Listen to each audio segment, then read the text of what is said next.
Welcome in my class. My name is Shraddha Srivastava. I am your biology teacher. और आज हम लोग यहाँ पे बात करने वाले हैं कि बहुत ही इम्पॉर्टेंट और बहुत ही इंटरेस्टिंग टॉपिक के बारे में, जिसका नाम है नर्वस सिस्टम. नर्वस सिस्टम हमारी डेली फिजियोलॉजी में बहुत ही इम्पॉर्टेंट रोल प्ले करता है और एग्ज़ाम्स के पर्पज़ से भी ये टॉपिक बहुत ही इम्पॉर्टेंट है, जिसमें एग्ज़ाम में आपके काफ़ी सारे क्वेश्चंस पूछे जाते हैं जो आज के लेक्चर के बाद आप इजीली सॉल्व कर पाएंगे. तो चलिए स्टार्ट करते हैं. हमारा टॉपिक है नर्वस सिस्टम. Nervous system. तो बेसिकली नर्वस सिस्टम क्या है? हमारी बॉडी का एक ऐसा सिस्टम जो कि नर्व्स का बना हुआ है. एक ऐसा सिस्टम जो कि नर्व्स का बना हुआ है. और इसका फंक्शन क्या है? जो हमारे चारों तरफ का इन्वायरमेंट है उसके अगेंस्ट में हमको अवेयर रखना, हमें जागरूक रखना. जो भी हमारे सेंस ऑर्गन्स हैं जैसे कि eyes, ears, nose, skin etcetera, इनके द्वारा रिसीव किए हुए सिग्नल्स हमारे ब्रेन तक कैसे पहुंचते हैं? तो वो पहुंचते हैं नर्वस सिस्टम की हेल्प से. यानी कि हम क्या देख रहे हैं, क्या सुन रहे हैं, हमारे आसपास जो स्मेल है वो कैसी है, हमारी स्किन पे कैसा टच हुआ है, हमारे आसपास विंड स्पीड क्या है, टेम्परेचर क्या है, इन सभी को हम सेंस कर सकते हैं नर्वस सिस्टम की हेल्प से. ओके, तो बेसिकली बात करते हैं ओरिजिन की. Origin of nervous system. Origin of nervous system. तो जब हम डेवलपमेंटल बायोलॉजी स्टडी करते हैं, डेवलपमेंटल बायोलॉजी, तो हम पढ़ते हैं कि हमारी एम्ब्रियोनिक स्टेज में बेसिक 3 जर्म लेयर्स होती हैं. कितनी जर्म लेयर्स होती हैं? 3 जर्म लेयर, जिसमें सबसे आउटर जर्म लेयर्स हमारी होती है ectoderm, then mesoderm and then endoderm. 3 germ layers होती हैं. 3 जर्म लेयर्स, जिसमें पहली है एक्टोडर्म, मेसोडर्म एंड एंडोडर्म. तो इन तीनों जर्म लेयर्स में से नर्वस सिस्टम की ओरिजिन किस जर्म लेयर से होती है? तो नर्वस सिस्टम ओरिजिनेट होता है एक्टोडर्म से. नर्वस सिस्टम किस लेयर से ओरिजिनेट होता है? तो एक्टोडर्म से इसका ओरिजिनेट होता है. और बेसिकली ये बनता है नर्व कॉर्ड से, फॉर्म्ड बाय नर्व कॉर्ड. हमारा नर्वस सिस्टम एक्टोडर्म से ओरिजिनेट होकर नर्व कॉर्ड के द्वारा फाइनली प्रोड्यूस होता है. ओके, अब हम बात करते हैं कि नर्वस सिस्टम के पार्ट्स कितने होते हैं. पूरा नर्वस सिस्टम सेम एक ही जगह, एक ही तरीके से पूरी बॉडी में पाया जाता है, या फिर इसके अलग अलग पार्ट्स होते हैं, अलग अलग तरीके से फंक्शन करता है. तो चलते हैं parts of nervous system. Okay, parts of nervous system.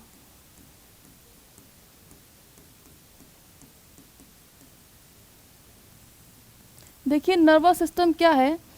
एक इंटरनेट की तरह एक नेटवर्क है. जैसे कि हम एग्जांपल ले लें अपने इंटरनेट का.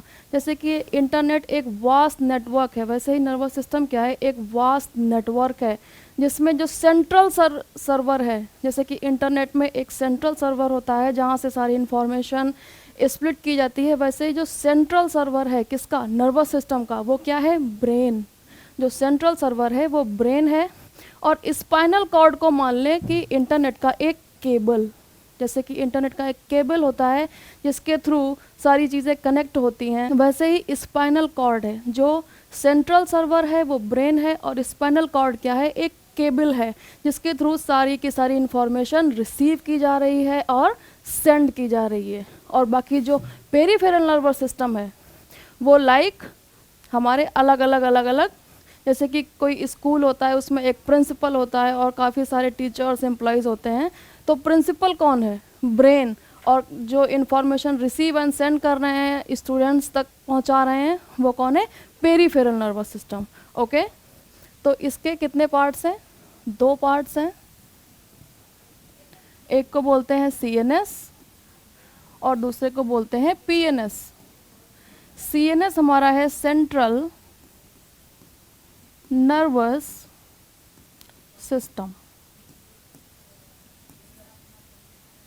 जैसे कि मैंने बताया सेंट्रल नर्वस सिस्टम जो बॉडी के एकदम सेंटर एक्सिस पर वर्क कर रहा है, जो बॉडी के सेंटर एक्सिस पर वर्क कर रहा है, जैसे कि हमारा ब्रेन और बैक साइड में स्पाइनल कॉर्ड, इन दोनों को क्या बोलते हैं? Central nervous system.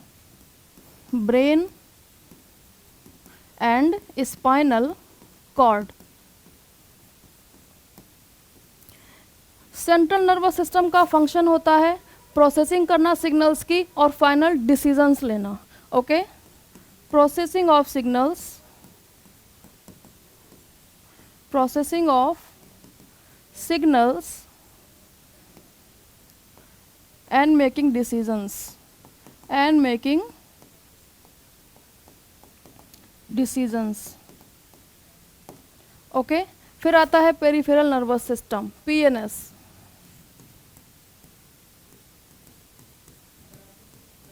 Peripheral nervous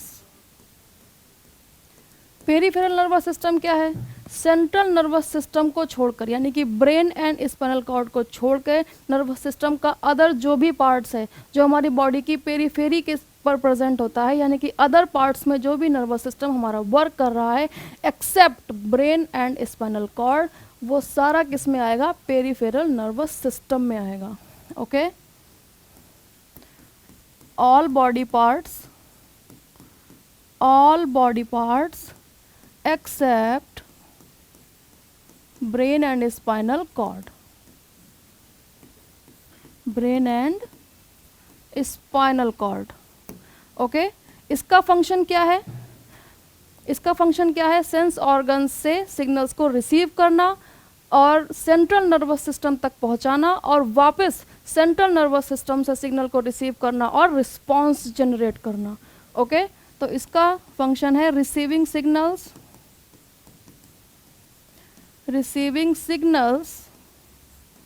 and convey the response, convey the response. ये हुआ हमारा peripheral nervous system. Peripheral nervous system को फर्दर 3 पार्ट्स में डिवाइड कर सकते हैं, somatic, visceral and autonomous nervous system. Okay, इसके 3 पार्ट्स होंगे SNS, VNS and ANS. SNS का फुल फॉर्म है somatic nervous system.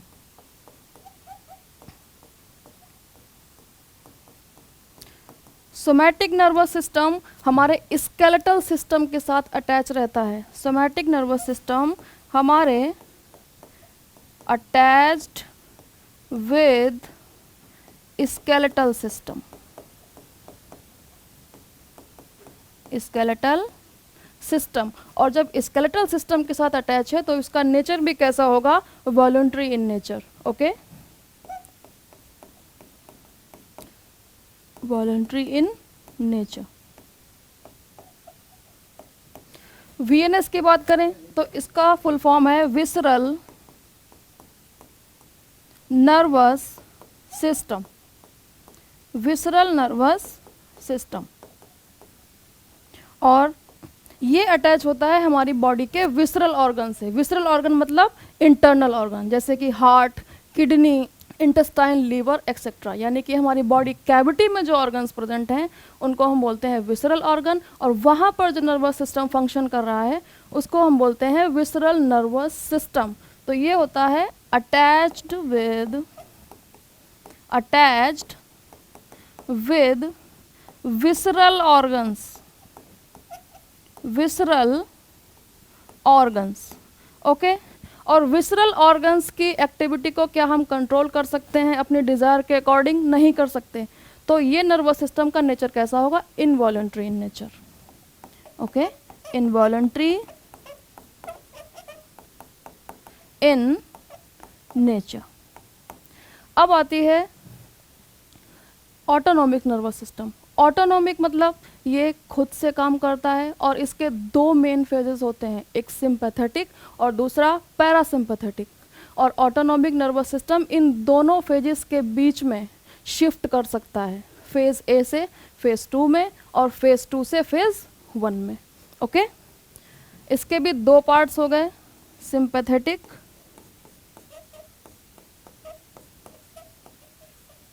And parasympathetic.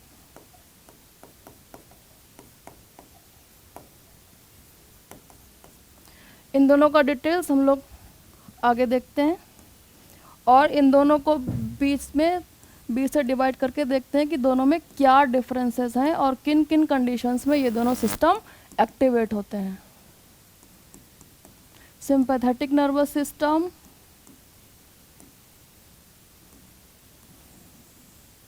और दूसरा है हमारा parasympathetic. Parasympathetic nervous system,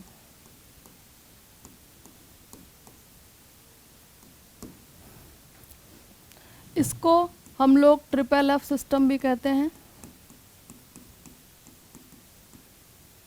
triple F system मतलब इमरजेंसी कंडीशन। सिंपैथेटिक सिस्टम आपको कब एक्टिवेट होता है? जब आप एक्टिव स्टेज में होते हैं।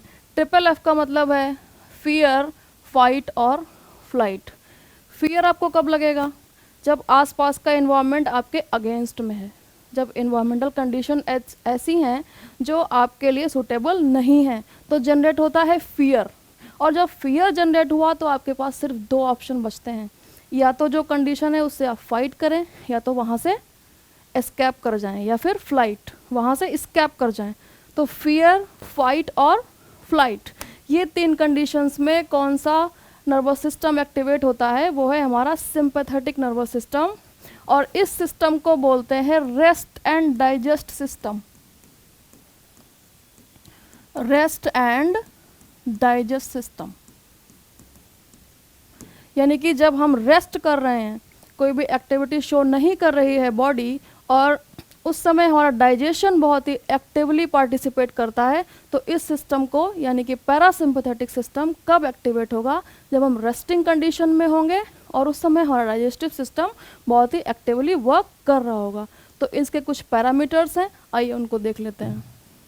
जैसे कि जब हम सिंपैथेटिक नर्वस सिस्टम के अंडर वर्क कर रहे होंगे, जब हम किसी एक्टिव स्टेज में होंगे, हमारे आसपास की इन्वायरमेंट के अगेंस्ट हमें एक्टिविटी शो करनी है, तो क्या होगा?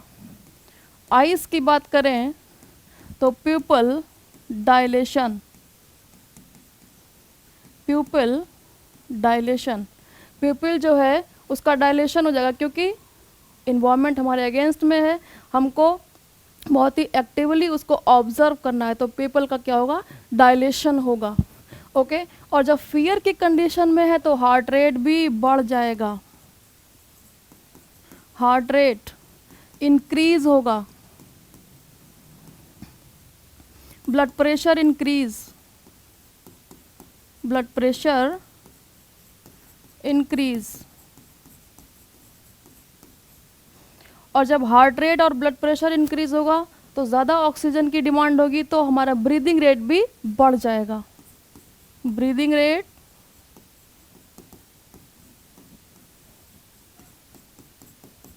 इंक्रीज। ओके, और बहुत ही एक्टिव कंडीशन में, बहुत ही फियर की कंडीशन में गूज बम्प्स आने लगते हैं, गूज bumps and sweating, and sweating, ये स्टार्ट हो जाएंगी। और अब बात करते हैं गैस्ट्रो इंटेस्टाइनल ट्रैक्ट पे क्या असर होगा जब हम एक्टिव कंडीशन में हैं। तो एक एग्जांपल लेके सोचिए कि जब आपके आसपास कोई ऐसी कंडीशन है जो आपके लिए खतरनाक है, हार्मफुल है, आपको उससे डर लग रहा है, तो क्या आपको भूख लगेगी उसी समय? या आपकी किसी से फाइट हो जाती है, तो क्या आप ये कहते हैं कि नहीं 2 मिनट रुको, मैं पहले खा के आता हूँ, उसके बाद मैं लड़ाई करूँगा? नहीं। तो GI tract, gastro intestinal tract, यानी कि हमारा स्टमक, इंटेस्टाइन एक्सेट्रा, इसकी एक्टिविटी सप्रेस कर दी जाती है, एक्टिविटी सप्रेस।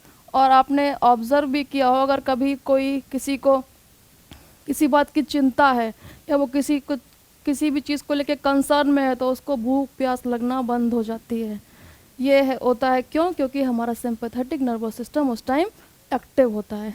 जीआई ट्रैक्ट की एक्टिविटी सप्रेस, नो सलाइवा, इसीलिए जब डर लगता है तो मुंह सूखने लगता है क्योंकि सलाइवा सिक्रीशन बंद हो जाता है।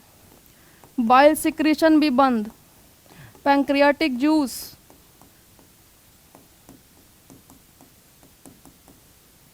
इंटेस्टाइनल जूस,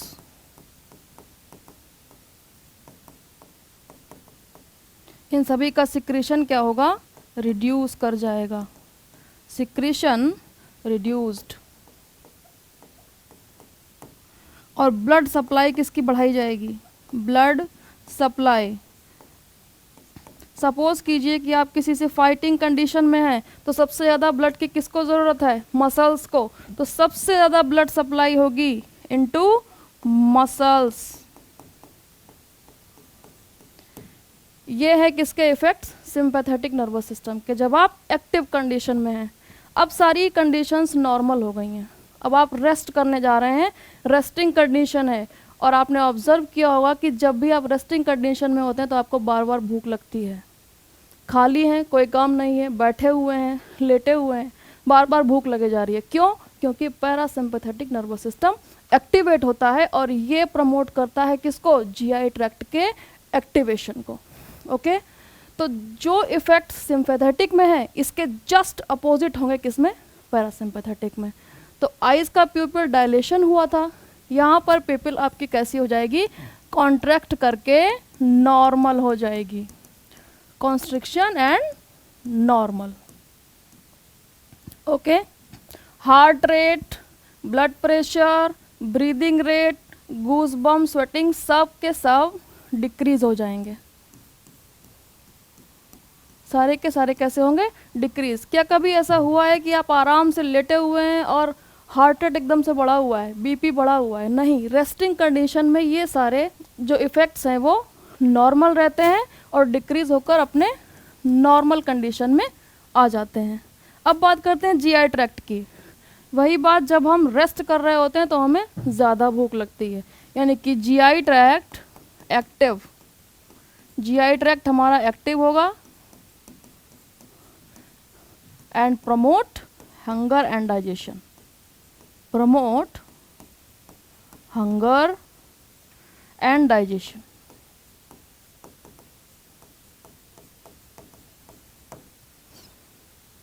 तो ओवरऑल ये है कि जब सिंपैथेटिक नर्वस सिस्टम एक्टिव है तो आप वो काम करेंगे जो आपके अगेंस्ट जो एनवायरनमेंट है उससे फाइट करने में हेल्प करे, और जब आप पैरासिम्पैथेटिक नर्वस सिस्टम के अंडर में हैं तो आप रेस्ट एंड डाइजेस्ट कंडीशन में हैं, सारी एक्टिविटीज़ नॉर्मल होंगी और डाइजेशन की जो प्रोसेस है उसको प्रमोट कर दिया जाएगा। ब्लड सप्लाई यहाँ पर जीआई ट्रैक्ट को की जाने लगेगी, ब्लड सप्लाई नॉर्मल, और जैसे सबको सप्लाई मिलती है वैसे की वैसे होना स्टार्ट हो जाएगी। तो ये थे सिंपैथेटिक और पैरासिम्पैथेटिक। तो यहाँ पर parts of nervous system complete होता है, जिसमें हमने देखा central nervous system, peripheral nervous system. Peripheral के 3 पार्ट्स थे, SNS, VNS and ANS. ANS में मेजरली ये 2 पार्ट्स हैं जिसमें कि सिंपैथेटिक और पैरासिम्पैथेटिक आता है। अब हमने जान लिया है कि नर्वस सिस्टम के कितने पार्ट्स होते हैं, लेकिन अब बात आती है कि नर्वस सिस्टम वर्क कैसे करता है। कौन सी एक बेसिक यूनिट है जो नर्वस सिस्टम के वर्क को कन्वे कर रही है। ओके, सेलुलर कंपोनेंट्स क्या क्या हैं, कौन सी सेल्स हैं। तो अब बात करेंगे हम लोग cellular components of nervous system. Okay, तो अब आते हैं सेलुलर कंपोनेंट्स पे, यानी कि कौन सी सेल्स हैं जिनकी हेल्प से ये पूरा सिस्टम वर्क करता है। Cellular components of nervous system.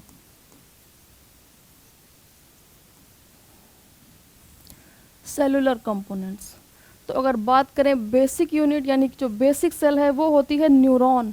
Nervous system के अंदर बेसिक यूनिट जो भी है नर्वस सिस्टम की वो क्या है, न्यूरॉन या फिर न्यूरल सेल। ओके, और दूसरे टाइप की सेल्स जो नर्वस सिस्टम के अंदर बहुत ही इंपॉर्टेंट रोल प्ले करती हैं वो होती हैं हमारी न्यूरोग्लायल सेल्स, जो कि न्यूरॉन की सपोर्टिव सेल हैं, जो उनको सपोर्ट करने में भी हेल्प करती हैं, और जब एक्शन पोटेंशियल जनरेट होता है उसको भी प्रोटेक्ट करने में बहुत ही इंपॉर्टेंट रोल प्ले करती हैं। तो मेन कितने सेलुलर कंपोनेंट्स हैं, नर्वस सिस्टम के, तो हमारा आंसर है कि 2। First one is neuron, first one is neuron and second one is neuroglial cells, neuroglial cells. ये कैसी है? Basic cellular unit of nervous system.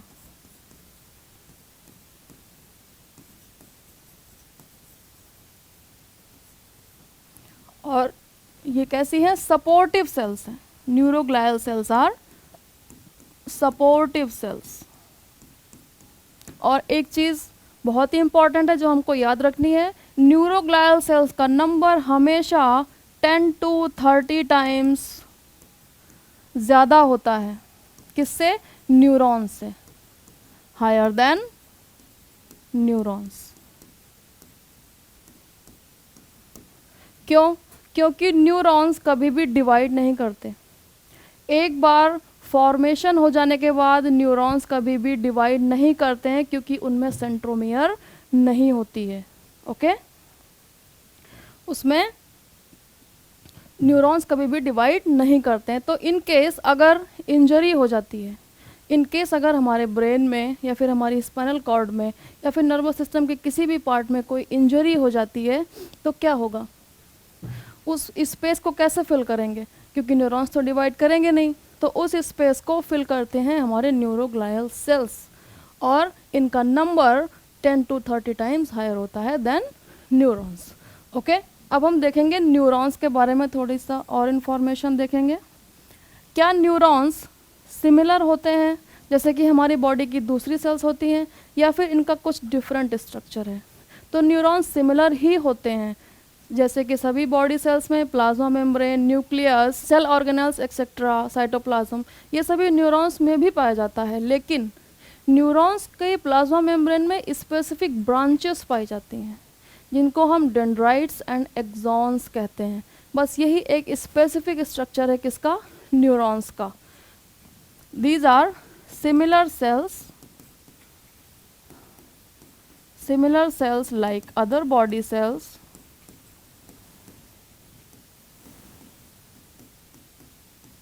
like other body cells, but different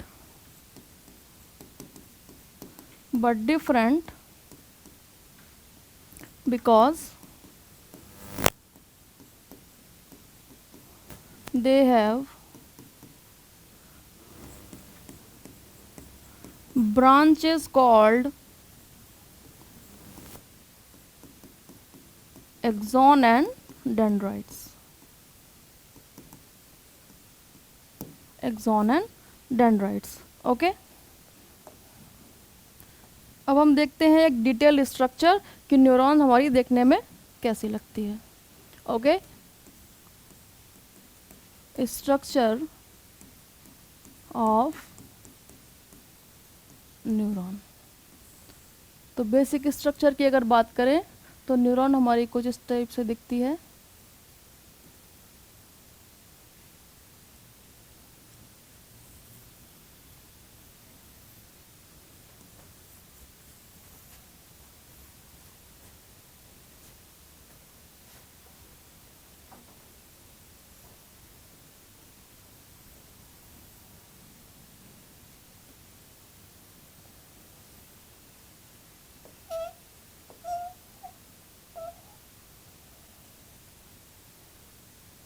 ये हो गए न्यूरॉन की प्लाज्मा मेम्ब्रेन, ये जिसको हम प्लाज्मा लेमा भी कह सकते हैं। बीच में होता है इसका न्यूक्लियस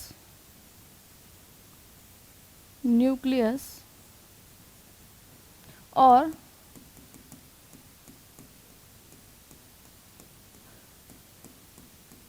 डेंड्राइट्स की ब्रांचेस में और सेल बॉडी के अंदर कुछ छोटे छोटे स्ट्रक्चर्स प्रेजेंट रहते हैं, जिनको हम बोलते हैं नीजल बॉडीज और नीजल ग्रेन्यूल्स।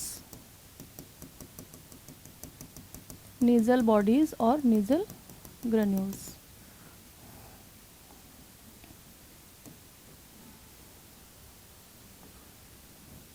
नीचे की तरफ यहाँ पर वेसिकल्स प्रेजेंट होती हैं जिनके अंदर भरे होते हैं न्यूरोट्रांसमीटर, और ये जो लंबा सा स्ट्रक्चर है इसको हम बोलते हैं एक्सॉन। यहाँ पर एक शीथ प्रेजेंट होती है जिसको हम बोलते हैं माइलिन शीथ, और ये माइलिन शीथ सिर्फ 2 माइक्रोमीटर से ज़्यादा लेंथ के न्यूरॉन्स में ही पाई जाती है। ओके, ये है एक न्यूरॉन का बेसिक स्ट्रक्चर। अब हम स्टार्ट कर सकते हैं इसकी लेबलिंग। ओके, चलिए लेबलिंग स्टार्ट करते हैं।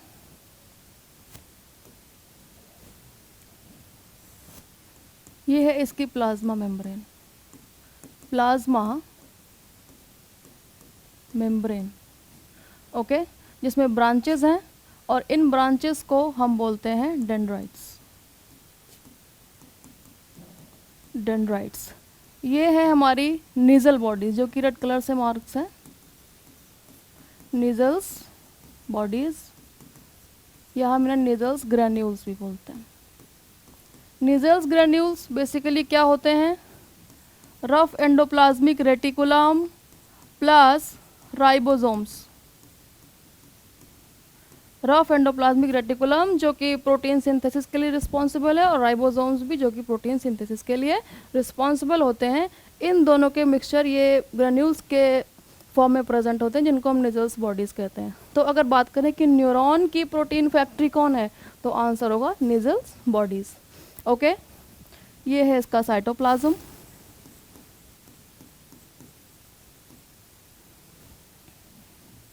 माइलिन शीथ,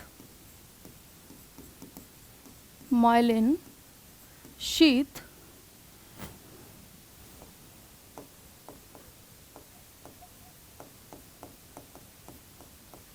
साइनेप्टिक नॉब, और ये जो ग्रीन कलर की वेसिकल है इसके अंदर, इसको बोलते हैं साइनेप्टिक वेसिकल। इसमें फिल होते हैं neuro transmitters, neuro transmitters. Okay, अब पार्ट की बात करते हैं। तो ये जो इतना पार्ट है, इस पार्ट को हम बोलते हैं सेल बॉडी या फिर सोमा। ये जो इतना पार्ट है, इस पार्ट को हम कहते हैं सेल बॉडी या फिर सोमा। और ये जो लॉन्ग पार्ट है यहाँ से यहाँ तक, इसको हम बोलते हैं एक्सॉन, एक्सॉन। और ये जो नीचे जहाँ पर हमें ब्रांचेस दिखाई दे रही हैं, जहाँ पर हमें ब्रांचेस दिखाई दे रही हैं, इसको हम बोलते हैं axon terminal, axon terminal. Okay, axon terminal की जो ब्रांच है ये आगे जाके कुछ एम्पुलर टाइप से स्ट्रक्चर बनाती है, कुछ फूलट हुआ स्ट्रक्चर होता है। इस स्ट्रक्चर को बोलते हैं साइनेप्टिक नॉब, जिसके अंदर प्रेजेंट होती हैं साइनेप्टिक वेसिकल और उसमें फिल होते हैं न्यूरोट्रांसमीटर। ये साइनेप्टिक नॉब एक्शन पोटेंशियल के रिस्पॉन्स में प्लाज्मा मेम्ब्रेन से फ्यूज हो जाती हैं और न्यूरोट्रांसमीटर जो इसके अंदर फिल हैं वो बाहर रिलीज हो जाते हैं। ओके, तो न्यूरॉन का स्ट्रक्चर हमने देखा जिसमें एक प्लाज्मा मेम्ब्रेन है जिसके अंदर नॉर्मल सेल की तरह ही सारे सेल ऑर्गेनल्स हैं, एक न्यूक्लियस है और नीजल्स ग्रेन्यूल्स हैं। ये इसका एक्सॉन है। यहाँ पर डेंड्राइट्स में प्रेजेंट होते हैं रिसेप्टर्स, रिसेप्टर्स प्रेजेंट होते हैं जिसकी हेल्प से कोई भी neural cell action potential generate करने के लिए सिग्नल को रिसीव करती है, और ये सारे सिग्नल्स एक्सॉन के थ्रू होके यहाँ साइनेप्टिक नॉब पे पहुँचते हैं। इस रीजन को हम बोलते हैं axon hillock region, axon hillock region. जो एक्चुअल एक्शन पोटेंशियल है, यानी कि इतनी ब्रांचेस हैं, पूरी ब्रांचेस पे सारे रिसेप्टर्स प्रेजेंट होंगे, सारे सिग्नल्स को रिसीव करेंगे, छोटा छोटा एक्शन पोटेंशियल जनरेट करेंगे, और सारे एक्शन पोटेंशियल जब ट्रैवल करके इस रीजन पे पहुंचते हैं तो एकदम से एक्शन पोटेंशियल फायर होता है। वो किस रीजन पे फायर होगा? एक्सॉन हिलॉक रीजन पे। और फिर ये ट्रैवल करके पहुंचता है एक्सॉन टर्मिनल पे, और यहाँ पर साइनेप्टिक वेसिकल्स प्लाज्मा मेम्ब्रेन के साथ फ्यूज होती है और न्यूरोट्रांसमीटर रिलीज हो जाता है। इसको हम डिटेल्स में भी पढ़ते हैं। और ये है इसकी माइलिन शीथ। माइलिन शीथ जब मैंने न्यूरोग्लायल सेल्स बताया था तब मैंने बताया था कि ये प्रोटेक्टिव सेल्स हैं, वही न्यूरोग्लायल सेल्स इस माइलिन शीथ का फॉर्मेशन करती हैं। अगर माइलिन शीथ CNS की है यानी कि सेंट्रल नर्वस सिस्टम की है तो माइलिन शीथ बनाने वाली सेल्स का नाम होता है ओलिगोडेंड्रोसाइट। ओलिगोडेंड्रोसाइट। और अगर ये माइलिन शीथ PNS के न्यूरॉन की है यानी कि पेरिफेरल नर्वस सिस्टम के न्यूरॉन्स की है तो इसको बनाने वाली जो ग्लायल सेल्स हैं उनका नाम होता है श्वान सेल्स। ओके, ये इंपॉर्टेंट चीज़ है, इसको याद रखेंगे। Schwann cells. इस माइलिन शीथ का फंक्शन होता है कि इस एक्सॉन रीजन को प्रोटेक्ट करना, ब्रेकेज से प्रोटेक्ट करना। और दूसरा फंक्शन है, इसका फंक्शन हम यहाँ पे मेंशन कर देते हैं। Function works as insulator and protect from axon breakage। जब एक्शन पोटेंशियल यहाँ फायर होके एक्सॉन टर्मिनल तक जाता है तो बीच में उसके लिए ये इलेक्ट्रिकल इंसुलेटर का काम करती हैं कि उसके जो इलेक्ट्रिकल इंसुलेटर कहीं पे भी बाहर भी उसका चार्ज रिलीज ना हो जाए। ओके, इस चार्ज को रिलीज होने के रोकने के लिए ये माइलिन शीथ चारों तरफ से रैप होती है एक्सॉन पर और ये काम करते हैं इलेक्ट्रिकल इंसुलेटर की तरह। ओके, तो हमने पढ़ा parts of nervous system, cellular components और structure of neurons. Next class में हम बात करेंगे कि ये न्यूरॉन कैसे एक्शन पोटेंशियल जनरेट करते हैं और उस एक्शन पोटेंशियल का क्या रोल होता है सिग्नल को ब्रेन तक पहुंचाने में और ब्रेन से सिग्नल को वापस लाने में। Thank you.